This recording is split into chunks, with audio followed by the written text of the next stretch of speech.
Good morning, dear students. Laxman, Primanshu, Sahil, Krutika, Mrudula, Neeraj, Manas B, Vatskar, Manas B, Neeraj. Good morning to all of you. Ria. So today we are going to start a new lesson from your supplementary reader, that is Footprints Without Feet, and the name of the lesson is The Necklace. Okay, so let's begin the lesson today.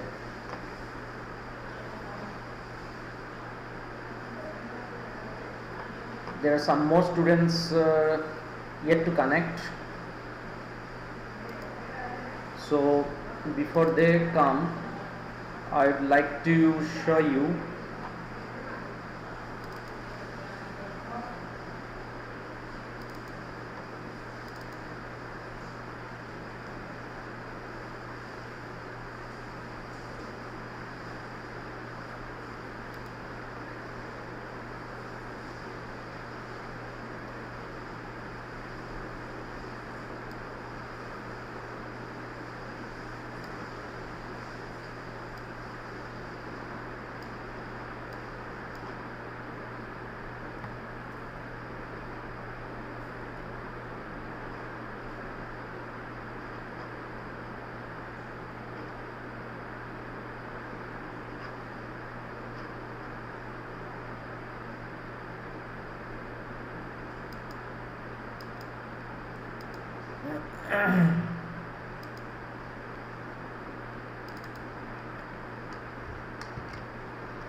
hopefully, dear students, you are able to see now. I can also increase it little more. I hope now you are able to see.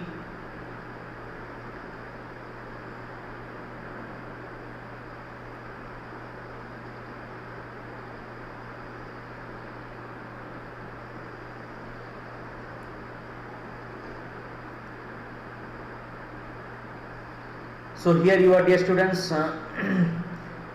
You can see your respective marks here. This is the column which you have to see. This column you see.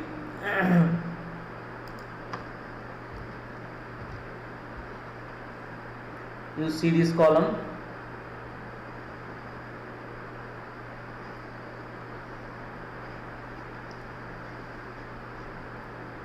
You can catch a glimpse of your respective marks. Students, those who have contact with Sarvari, you please inform her that I have not got her paper. So if she has written the test, she should send me once again, possibly before 12 noon today.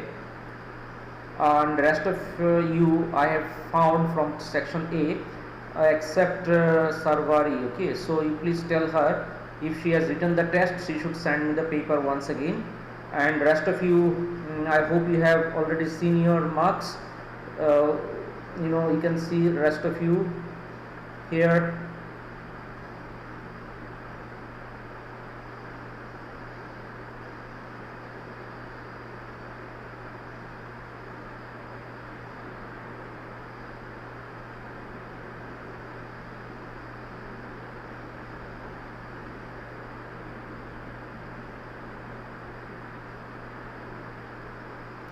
Marks are not that high. You made mistakes in reading skill and grammar.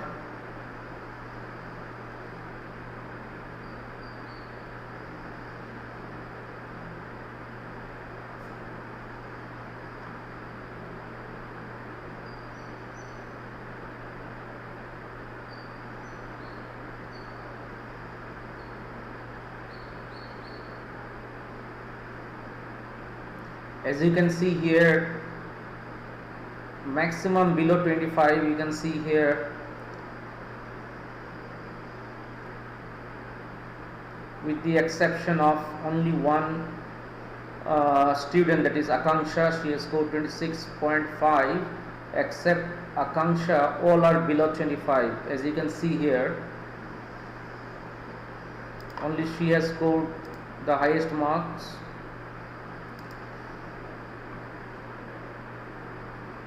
Followed by, I suppose, Riya Singh, 23.5.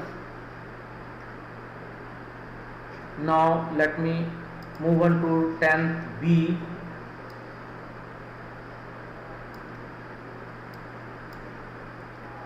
As you can see,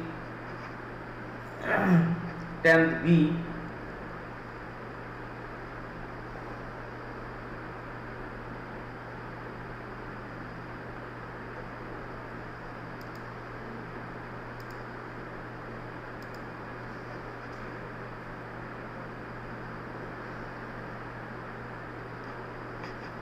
Dhanasri, your paper is not there with me.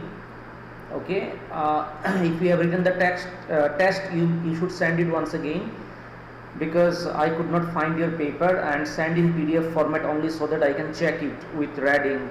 Okay, and so Dhanasri, if you are present today, you please send me immediately after the class gets over. Okay, and next you can see here, Krutika scored 22.5, Rupam Thakur 22.5, Sanika Kale 26. So it seems Sanika and Saival has scored 26.5. Ashish Barki, you haven't sent me yet the PDF file, so I did not check your paper.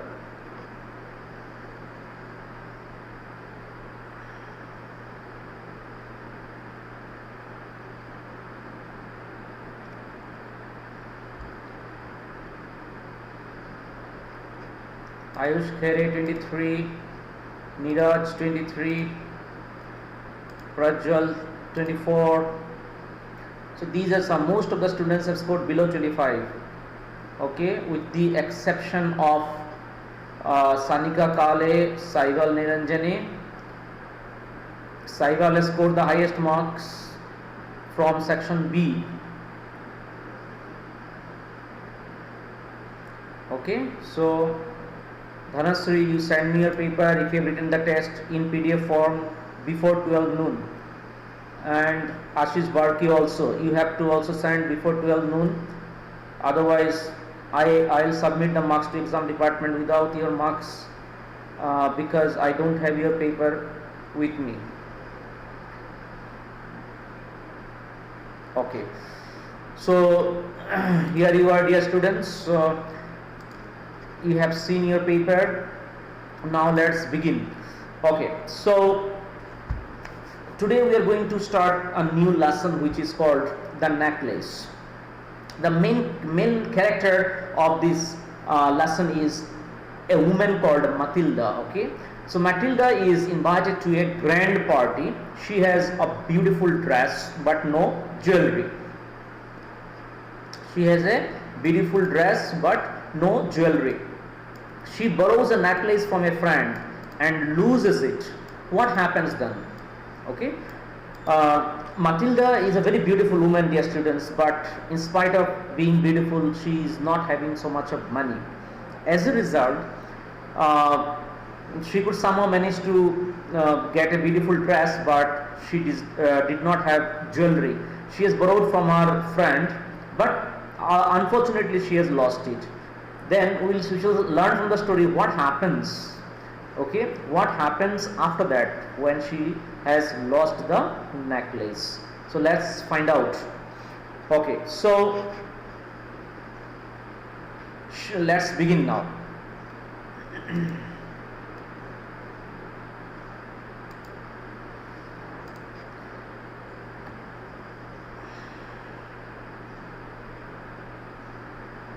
Okay, she was one of those pretty young ladies born as if through an error of destiny.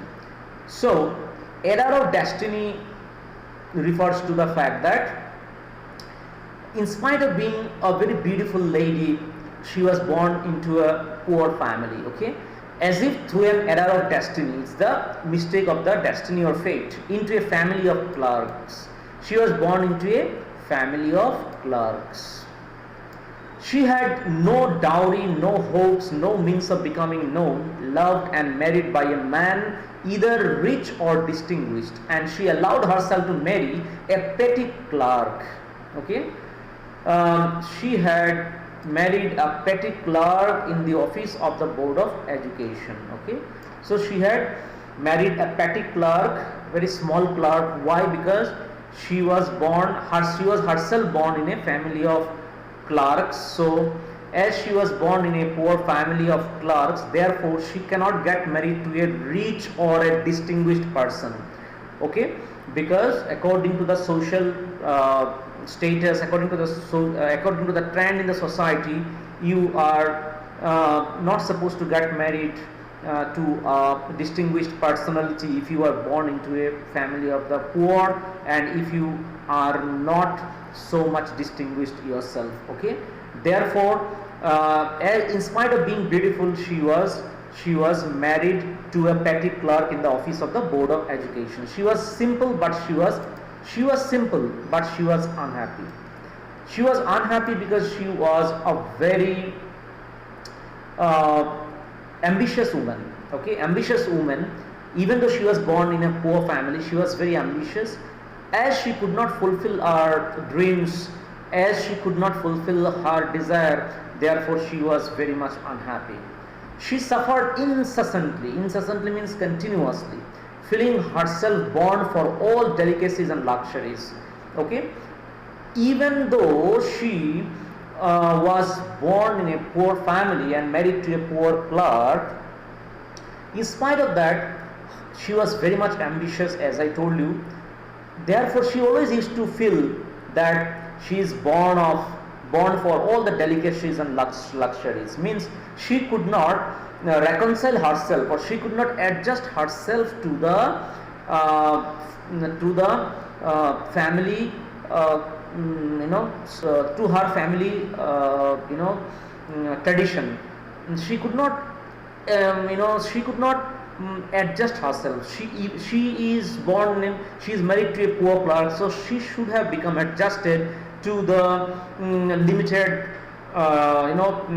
expenses or limited living style. But in spite of being poor, she was always dreaming about something which was luxurious and which was high end, okay? So that is why she suffered incessantly. Why she suffered incessantly? Because she was feeling herself born for all delicacies and luxuries, okay? She could not stay grounded, okay? She was dreaming. In spite of being in a poor family, she was dreaming about all the luxuries, all the richness of life. Therefore she was suffering incessantly. She suffered from the poverty of her apartment, the shabby walls and the worn chairs. All these things tortured and angered her.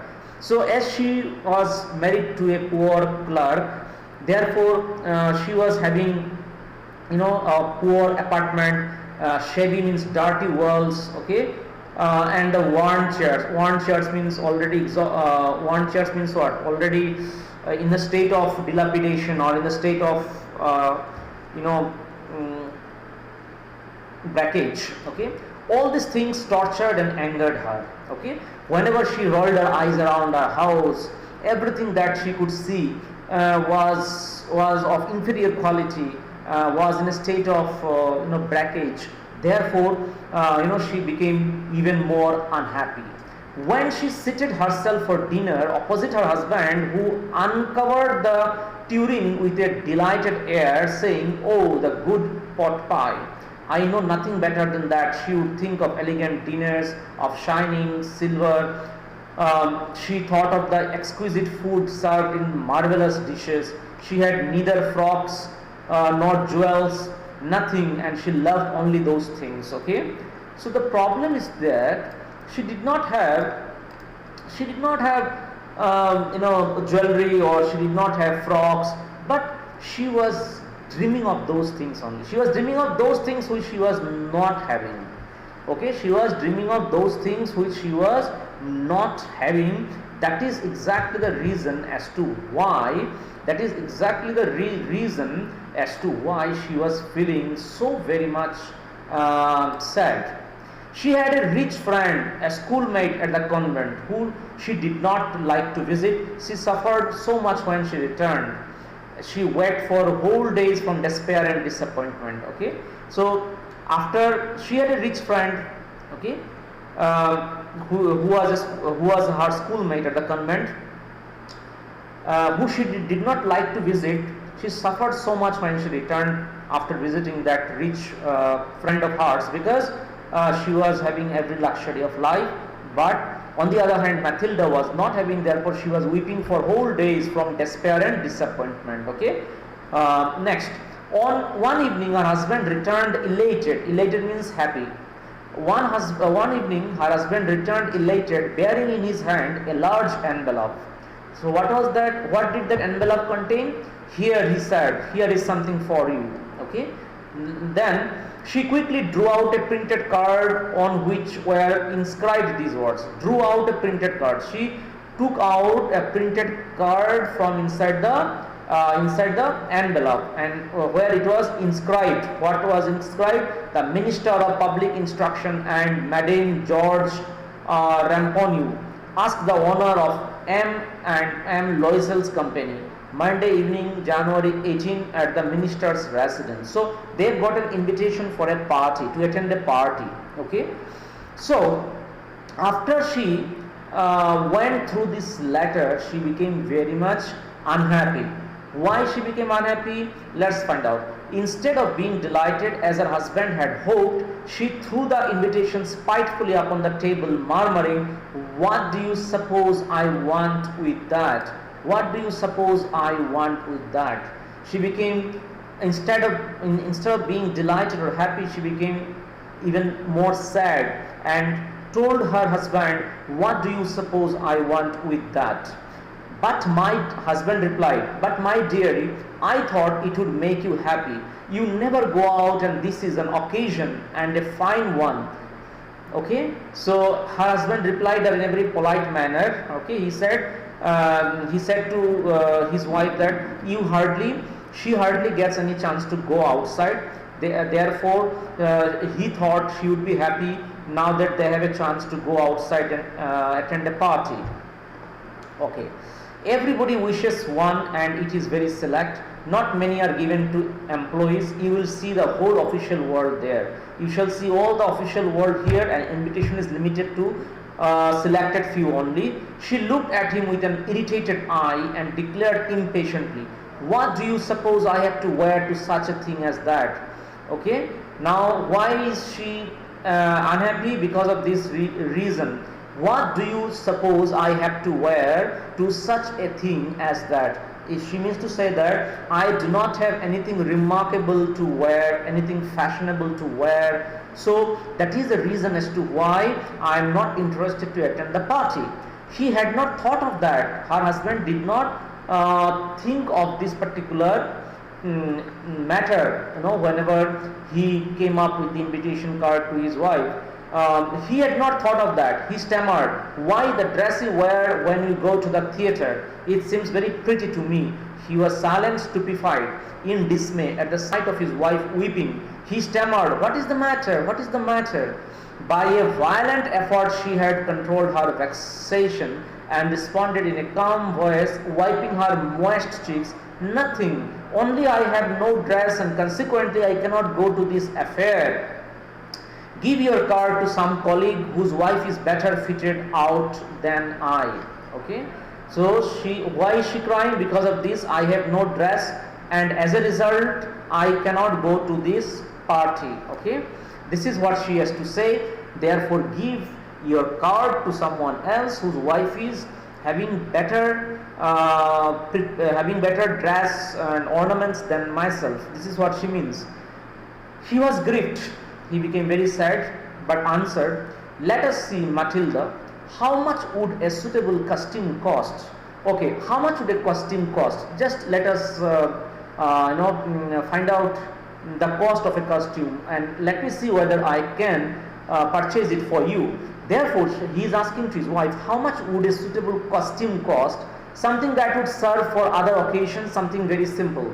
Okay, something that can be used for other occasions also, as well as something which is very simple in looks.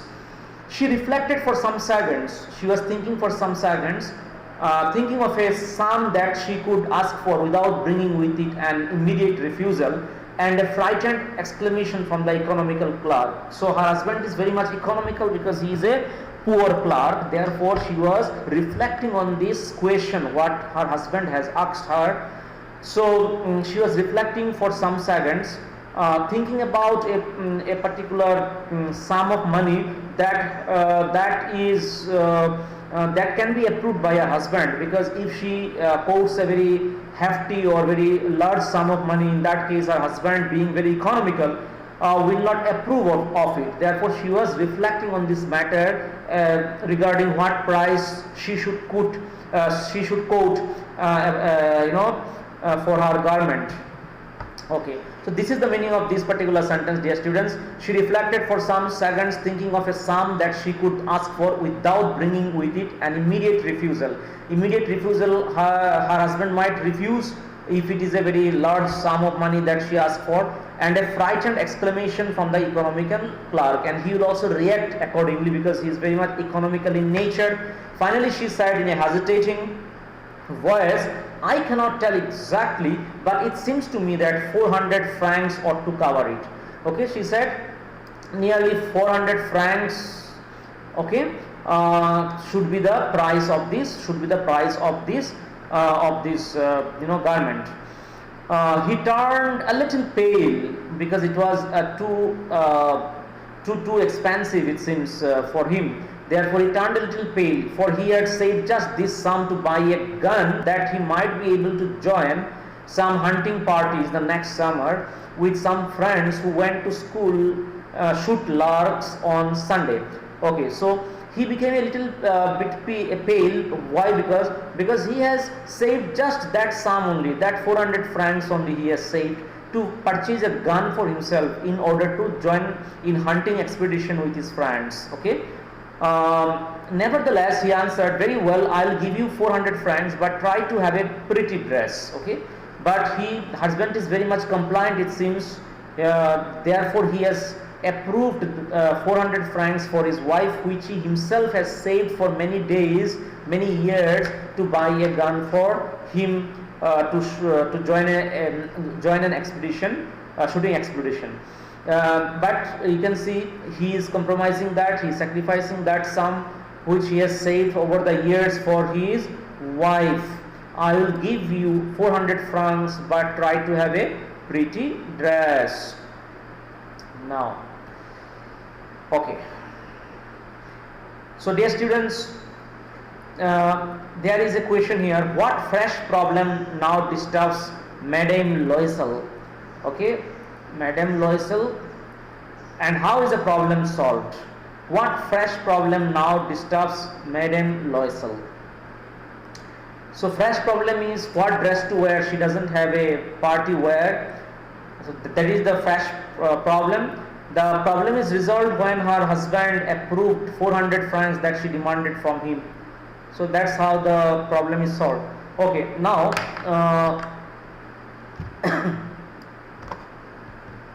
okay.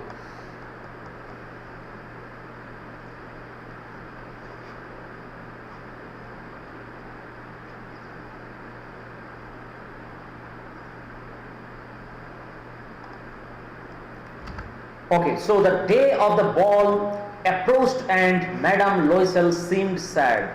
The day of the ball means party approached and Madame Loisel seemed sad, disturbed, anxious. Nevertheless, means however, her dress was nearly ready. Her dress was almost ready because her husband immediately approved 400 francs for her dress. Her husband said to her one evening, "What is the matter with you? You have acted strangely for 2 or 3 days." And she responded, I am vexed, means disturbed, not to have a jewel, nothing to adorn myself with. I shall have such a poverty stricken look. Okay, I shall have such a poverty stricken look. So now that her garment problem is over, another fresh problem has come up. She is thinking of wearing a jewel, because without jewelry she would have a poor look. Poverty stricken look means she will have a poor look. I would prefer not to go to this party. Then she said, without a jewelry I have decided not to go to the party, because otherwise I shall look very, very poor. He replied, you can wear some natural flowers. In this season they look very chic, means attractive. You can wear some natural flowers. She was not convinced. No, she replied, there is nothing more humiliating than to have a shabby air in the midst of rich women. Okay, so she said, in the company of rich women, these natural flowers with some fragrance in the air would not suit me. Okay, because all other ladies except me will be wearing different kinds of jewelry. Okay, and on the other hand I shall be wearing natural flowers, so that will just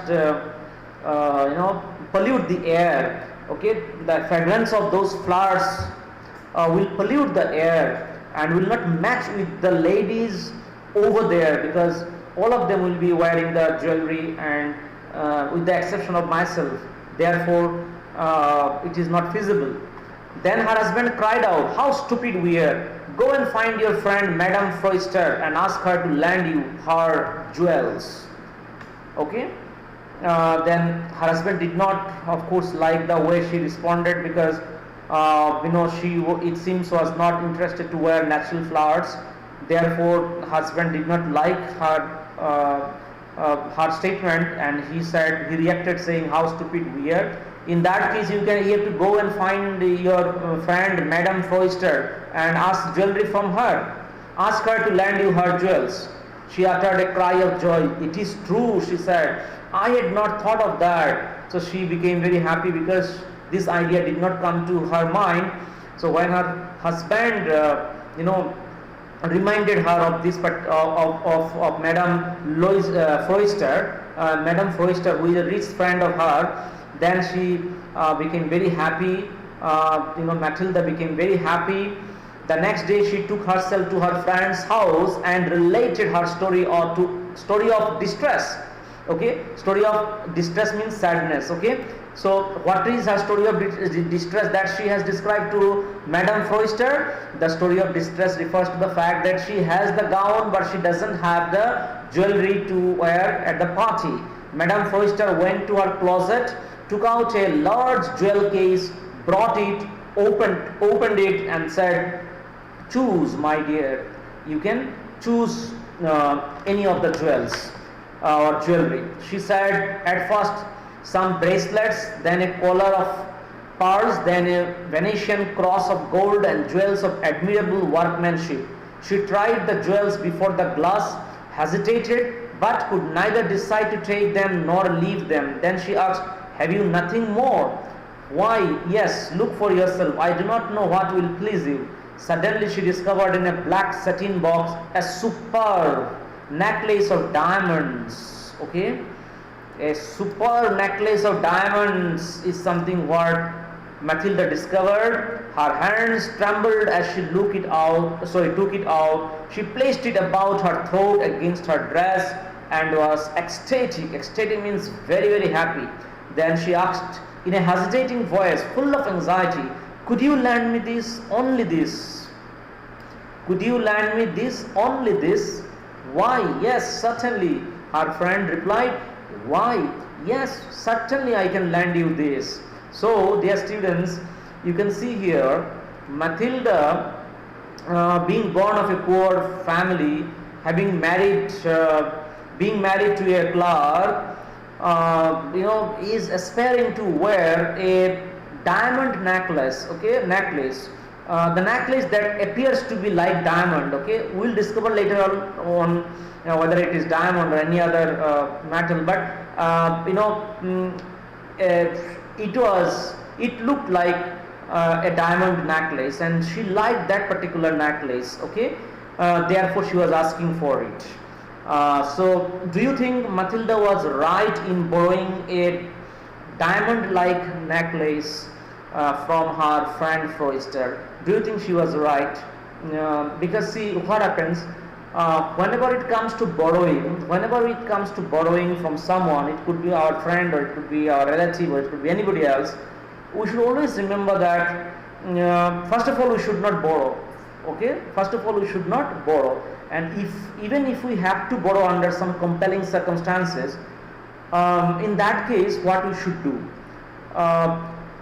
we should borrow such things which we are able to repay. Okay, if lost, we should borrow such things which are within our means to buy in case that particular thing gets lost. Okay, we should not borrow something which is beyond our means to purchase if in the case of its loss, because in the case of its loss, what will happen, you have to repay the same thing to the person from whom you have taken the or borrowed the thing.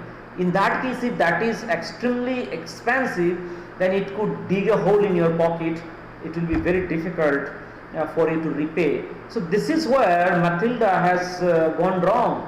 Okay, so she should not have borrowed such a pricey jewelry. Okay, because according to her, or according to the very look of the jewelry, it was a diamond jewelry.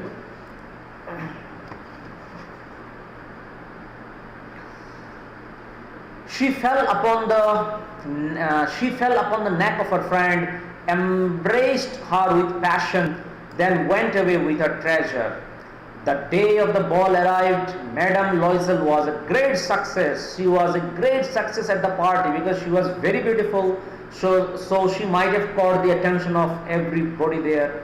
And at the top of it, she was wearing a diamond-like necklace and a beautiful costume or gown. She was the prettiest of all, elegant, gracious, smiling and full of joy. Okay, she was the prettiest of all the ladies present there. She was elegant, gracious, smiling and full of joy.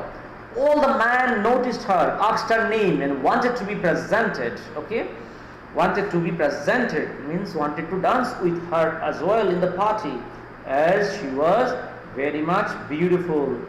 Okay, and she looked very, very gorgeous at the same time. She looked very, very gorgeous at the same time. Okay, so now let's find out.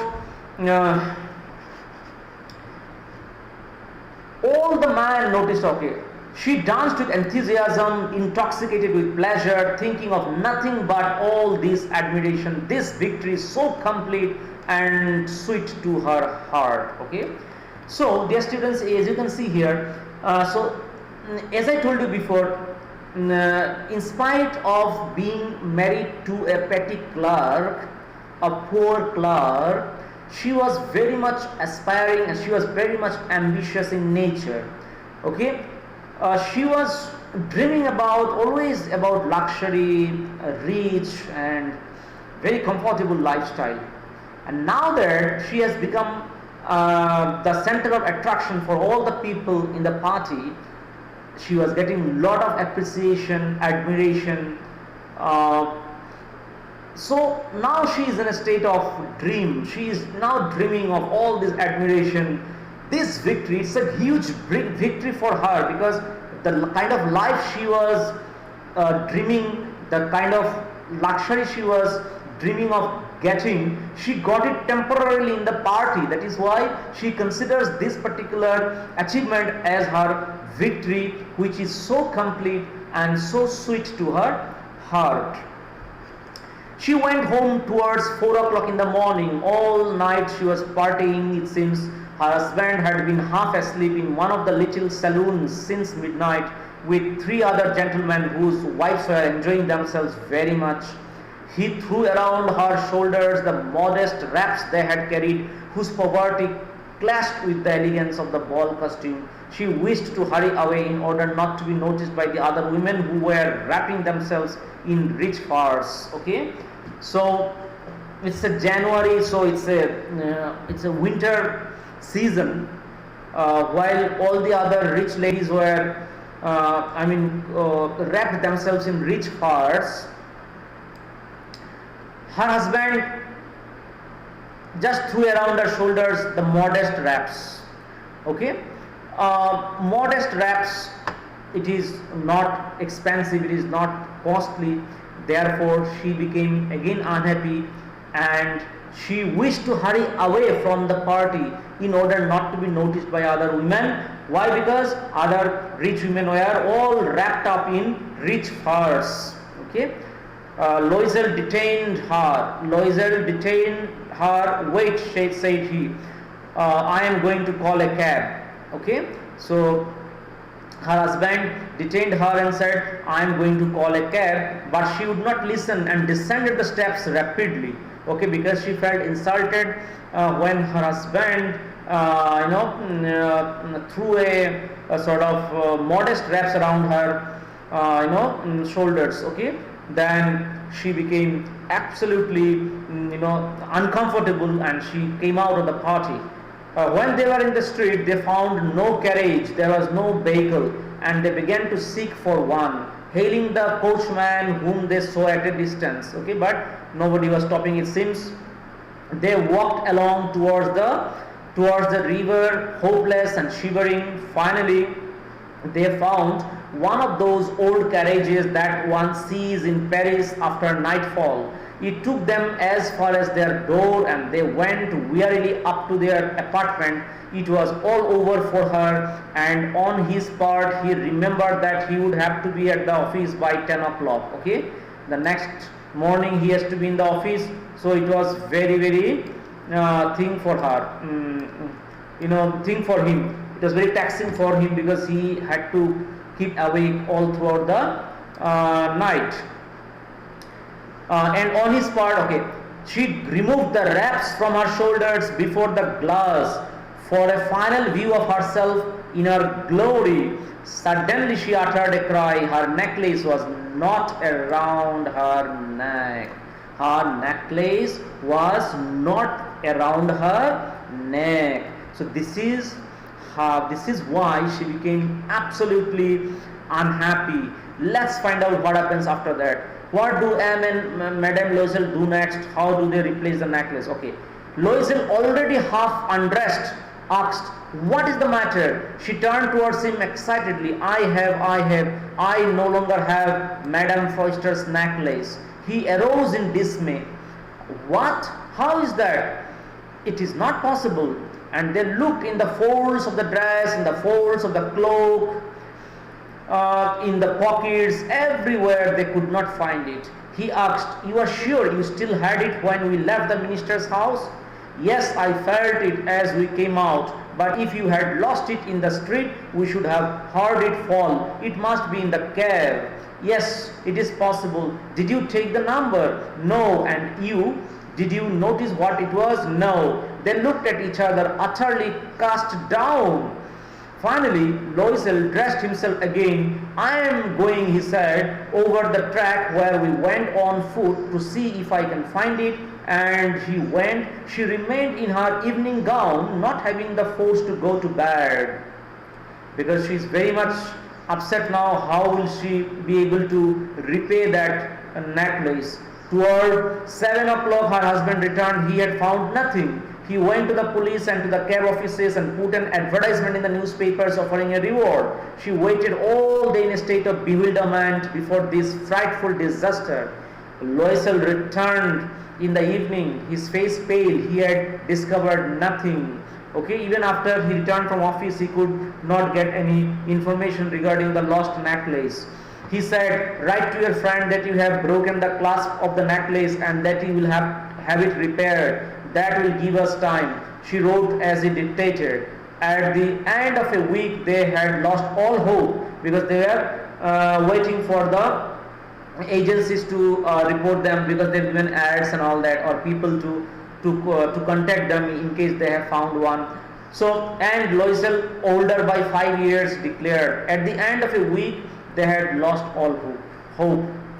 Okay, and Loisel, older by 5 years, declared, we must replace this jewel.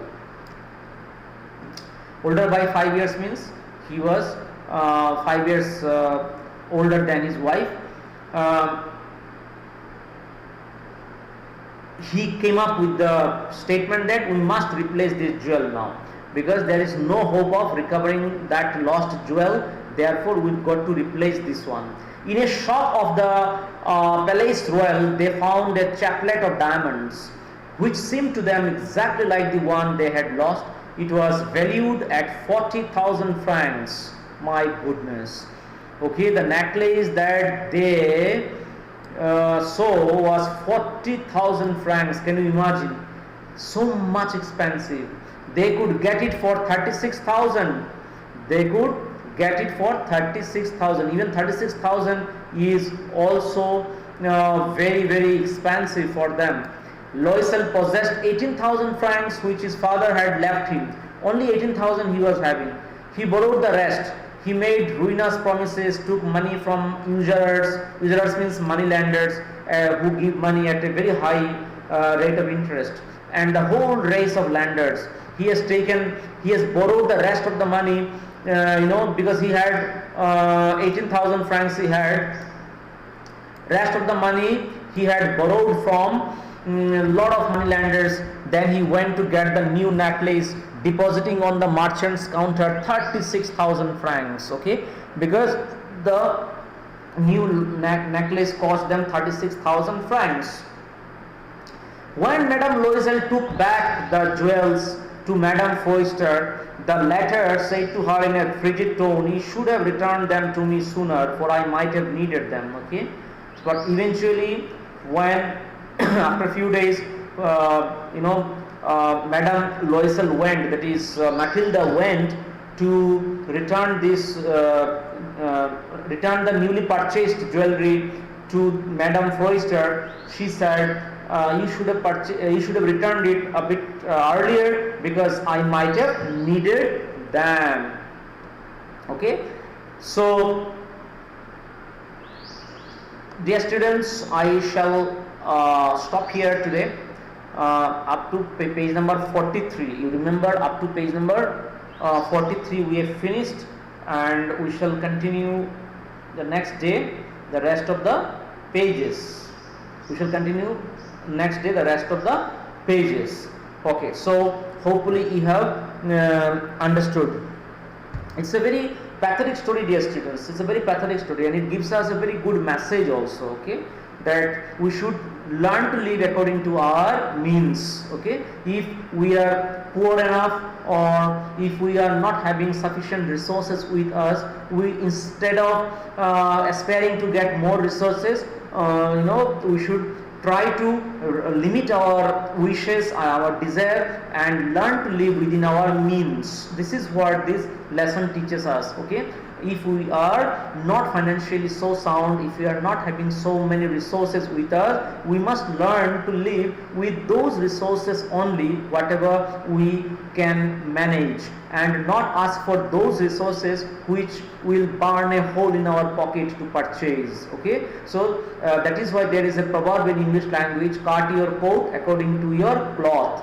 Cut your coat according to your cloth. It means we should learn to live according to our means. We should not aspire for more than what we cannot have. Okay, thank you, dear students. That's all about the lesson today, and I shall certainly finish it off in my next class. Okay, so those of you who are present, you please write yes. Those of you who are still listening to me, please write down, text me yes. Then I can understand that you are connected to me till the end. Okay, so please text me yes before you eventually sign out. Please text me yes.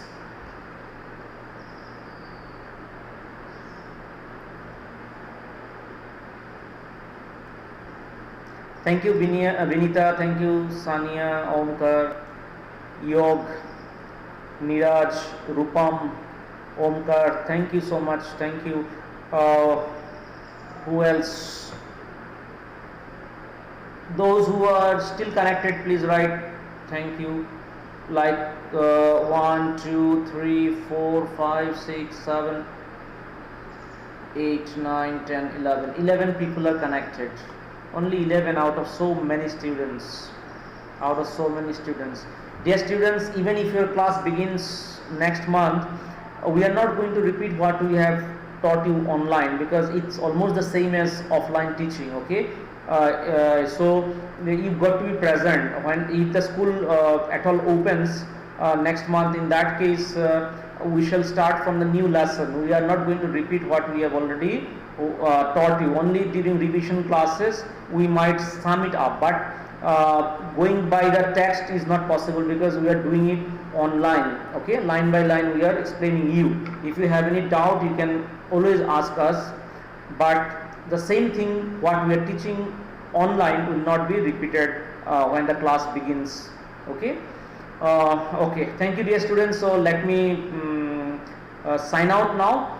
Okay, thank you so much for being with me till the end, and have a nice day. Bye bye.